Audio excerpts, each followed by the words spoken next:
హైదరాబాద్ రామంతపురం కృష్ణాష్టమి వేడుకల్లో విషాదం. శోభాయాత్ర రథానికి విద్యుత్ వైర్లు తగిలి 5గురు మృతి. నేడు ఢిల్లీకి ఏపీ సీఎం చంద్రబాబు, పలువురు కేంద్ర మంత్రులతో భేటీకి ఛాన్స్. హస్తినలోనే ఏపీ మంత్రి నారా లోకేష్ రాష్ట్ర సమస్యలపై కేంద్ర మంత్రులకు విజ్ఞప్తులు.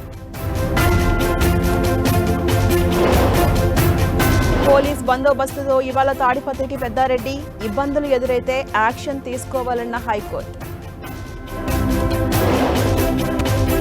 క్లైమాక్స్ చేరిన సినీ కార్మికుల సమ్మె, చిరంజీవితో చిన్న నిర్మాతల భేటీ.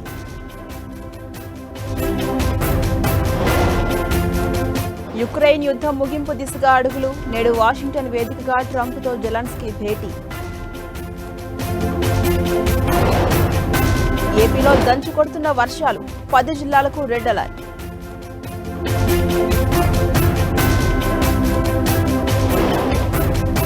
బంగాళాఖాతంలో మరో అల్పపీడనం, విశాఖను ముంచెత్తిన కుండపోత వర్షం.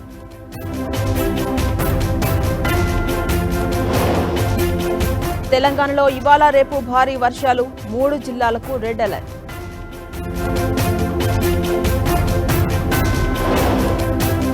ఉపరాష్ట్రపతి ఎన్డీఏ అభ్యర్థిగా సిపి రాధాకృష్ణన్ సుదీర్ఘ కసరత్తు తర్వాత పేరు ఖరారు. దేశమంతటా ఓటు చోరీ జరిగిందన్న రాహుల్ గాంధీ, ఆధారాలు ఇవ్వాలి లేదంటే సారీ చెప్పాలన్న ఈసీ.